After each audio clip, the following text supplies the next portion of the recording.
Hi everyone, welcome to my channel. So നമ്മളിന്ന് ഒരു flower button embroidery ആണ് ചെയ്യാൻ പോണത്. സിമ്പിളായിട്ട് നമുക്കിതിനെ ബട്ടൺ എംബ്രോയിഡറി എന്ന് വിളിക്കാം. ആക്ച്വലി പിൻട്രസ്റ്റിൽ കുറേ കാലങ്ങളായിട്ട് കാണുന്ന ഒരു സംഭവമാണ് ഈ ബട്ടണിൽ എംബ്രോയിഡറി ചെയ്യണത്. പക്ഷേ കണ്ടപ്പോഴേ എനിക്ക് തോന്നി നമ്മൾ ഫാബ്രിക്കിൽ ചെയ്യണ അത്ര സുഖം ഉണ്ടാവില്ല. കാരണം ആ ബട്ടൺ ഹോൾസ് കൂടെ ഒക്കെ ചെയ്യേണ്ട ഒരു എംബ്രോയിഡറി ആണല്ലോ. അതുകൊണ്ട് കുറച്ച് ഡിലേ ആയി. അറ്റ് ലാസ്റ്റ് ഞാൻ എൻ്റെ ഒരു പ്ലെയിൻ ടോപ്പ് എടുത്ത് ബട്ടൺ ഉള്ളത്. ഇതൊരു 4 ഹോൾസ് ഉള്ളൊരു ബട്ടണാണ് കേട്ടോ. അറ്റ്ലീസ്റ്റ് ഇത്രയും കൂടെ സൈസ് വേണം കേട്ടോ. നിങ്ങൾ ആ ബട്ടൻ്റെ ഓരോ ഹോൾസിനും ചിലതൊക്കെ ഭയങ്കര പാക്ഡ് ആയിട്ട് വരും. അങ്ങനത്തതിൽ ഇത് ചെയ്യാൻ പറ്റില്ല. കാരണം നമ്മൾ ത്രെഡ് 1-2 പ്രാവശ്യം ഈ ഹോൾ കൂടെ അങ്ങോട്ടും ഇങ്ങോട്ടൊക്കെ എടുത്ത് വരേണ്ടതാണ്. നമ്മൾ ലേസി ഡേയ്സ് എന്ന് പറഞ്ഞൊരു സ്റ്റിച്ചാണ് ഈ ബട്ടണിൽ ചെയ്യണത് കേട്ടോ. നോർമലി ഫാബ്രിക്കിൽ ചെയ്യുമ്പോൾ ഒരു സിമ്പിൾ കൈൻഡ് ഓഫ് സ്റ്റിച്ചാണ്. പക്ഷെ ബട്ടണിൽ ചെയ്യുമ്പോൾ നമ്മൾ കുറച്ച് കെയർഫുൾ ആയിട്ടില്ലെങ്കിൽ ഈ ബട്ടൺ നമ്മുടെ ബട്ടൺ ഹോൾ കൂടെ കടന്നു പോവില്ല. സോ ഞാൻ ഡീറ്റെയിൽ ആയിട്ടൊന്ന് പറഞ്ഞുതരാം കേട്ടോ എങ്ങനെയാണ് ചെയ്യേണ്ടതെന്ന്. ഇങ്ങനെയാണ് കംപ്ലീറ്റ് ചെയ്താൽ നമ്മൾ സ്റ്റിച്ച് ഉണ്ടാവുക. സോ ഫസ്റ്റ് തന്നെ നമ്മുടെ ബട്ടൻ്റെ ഹോളിൽ കൂടെ ഒരു സ്റ്റിച്ച് പുറത്തേക്ക് കൊണ്ടുവരാം. ദെൻ ആ സെയിം ഹോളിൽ കൂടെ തന്നെ ഒന്ന് ഉള്ളിൽ കൊടുക്കാം. ഇപ്പോൾ ഒരു ലൂപ്പ് പോലെ വന്നില്ലേ, ആ ലൂപ്പ് ഒന്ന് സെക്യൂർഡ് ആക്കാൻ വേണ്ടി ബട്ടൻ്റെ അടിയിൽ കൂടെ ഒരു സ്റ്റിച്ച് എടുത്തിട്ട് അതൊന്ന് സെക്യൂർഡ് ആക്കിയിട്ട് ഒന്നും കൂടെ ബട്ടൻ്റെ അടിയിൽ കൂടെ സ്റ്റിച്ച് ചെയ്തിട്ട് സെക്യൂർഡ്. ഞാൻ പറയുന്നത് കേട്ടിട്ട് ചിലപ്പോൾ നിങ്ങൾക്ക് കൺഫ്യൂഷൻ ആവുന്നുണ്ടാവും. ഈ സ്റ്റിച്ച് ഒന്ന് ക്ലിയർലി നോക്കിയാൽ കാര്യം മനസ്സിലാവും കേട്ടോ. ഇതിൽ നിങ്ങൾ മേക്ക് ഷുവർ ചെയ്യേണ്ട കാര്യം എന്താണെന്ന് വെച്ചാൽ, നമ്മൾ താഴ്ന്നൊരു സ്റ്റിച്ച് കൊണ്ടുവരുന്നുണ്ടല്ലോ ബട്ടൻ്റെ അടിയിൽ കൂടെ, ആ സ്റ്റിച്ച് മാക്സിമം നമ്മൾ ആ ബട്ടൺ അറ്റാച്ച് ചെയ്ത് ആ സ്റ്റിച്ചിനെ ക്ലോസ് ആയിട്ട് വേണം സ്റ്റിച്ച് ചെയ്യാൻ.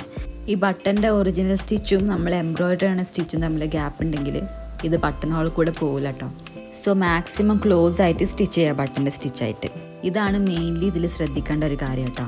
പിന്നെ ഫ്ലവറിൻ്റെ സെൻറ്ററിലായിട്ട് ഞാൻ ഫ്രഞ്ച് നോട്ട്സ് വെച്ചിട്ടൊരു സ്റ്റിച്ച് കൊടുത്തിട്ടുണ്ട്. ഫ്രഞ്ച് നോട്ട്സ് സിമ്പിളാണ്.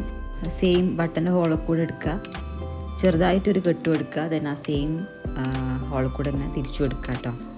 സോ ബട്ടൻ്റെ മുകളിലുള്ള പണികളൊക്കെ കഴിഞ്ഞു കേട്ടോ. വേണമെങ്കിൽ ഈ സ്റ്റേജിൽ നിങ്ങൾക്ക് നിർത്താം.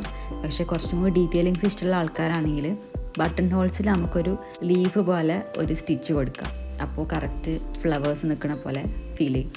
നമ്മൾ ഈ ബട്ടണിൽ ചെയ്ത ലേസി ഡേയ്സ് തന്നെയാണ് നമ്മൾ ലീഫായിട്ട് ചെയ്യണത് കേട്ടോ. സെയിം തന്നെയാണ്. ഒരു സ്റ്റിച്ച് മുകൾക്ക് കൊണ്ടുവരിക, ദെൻ അതിന് ക്ലോസ് ആയിട്ട് അടിയിലേക്കും കൊണ്ടുവരിക. അപ്പോൾ ഒരു ലൂപ്പ് പോലെ നമുക്ക് കിട്ടും. ദെൻ ആ ലൂപ്പ് ഒന്ന് ടൈറ്റൻ ആക്കാൻ വേണ്ടിയിട്ട് അടിയിൽ നിന്ന് ഒരു സ്റ്റിച്ച് മുകൾക്ക് കൊണ്ടുവരിക, അത് ടൈറ്റാക്കുക. ദെൻ അതിൻ്റെ മുകളിൽ കൂടെ അടിയിലേക്ക് കൊണ്ടുവന്നിട്ട് അതൊന്ന് സെക്യൂർഡ് ആക്കാം.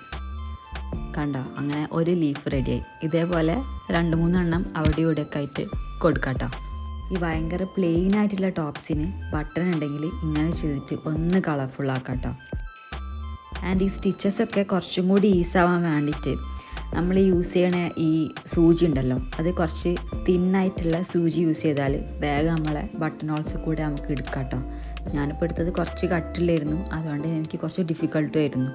പക്ഷേ തിൻലി അത്ര വലുപ്പമില്ലാത്ത സ്ലിം ആയിട്ടുള്ള നീഡിലാണെങ്കിൽ കുറച്ചും കൂടി ഈസായിട്ട് നമുക്കിത് ചെയ്യാം കേട്ടോ. എന്നാൽ അറ്റ് ലാസ്റ്റ് എല്ലാ സ്റ്റിച്ചസും കഴിഞ്ഞിട്ട് ബാക്കിൽ നന്നായിട്ട് സെക്യൂർഡ് ആക്കിയിട്ട് കെട്ടി വെക്കണം കേട്ടോ. സോ നമ്മുടെ button flower embroidery or button embroidery almost finish ആയിട്ടുണ്ട് കേട്ടോ. ഇനി ലാസ്റ്റ് ഈ ബട്ടൺ ഒന്ന് ആ ബട്ടൺ ഹോൾ കൂടെ ഇട്ട് നോക്കാം. ഈ ബട്ടൺ ഹോൾ ചെറുതാണെങ്കിൽ ജസ്റ്റ് ഒന്ന് സിസേഴ്സ് വെച്ചിട്ട് ജസ്റ്റ് ഒന്ന് മുറിച്ചിട്ടൊന്ന് വലുപ്പം കൂട്ടാം കേട്ടോ. ഓവർ മുറിച്ചിട്ട് അത് കൊളാക്കരുത്, ചെറുതായിട്ടൊന്ന് മുറിച്ചിട്ട് ഇതൊന്ന് ഉള്ളിൽ കയറ്റാം. സോ ഇതാണ് കേട്ടോ ഫൈനലായിട്ടുള്ള ലുക്ക്. എൻ്റെ പ്ലെയിൻ ടോപ്പിൽ ഇത് വന്നപ്പോൾ നല്ല രസമുണ്ടായിരുന്നു, എനിക്ക് നല്ല ഇഷ്ടമായി. So do try it guys, and if you like this video, please do like, share, comment and subscribe to my channel.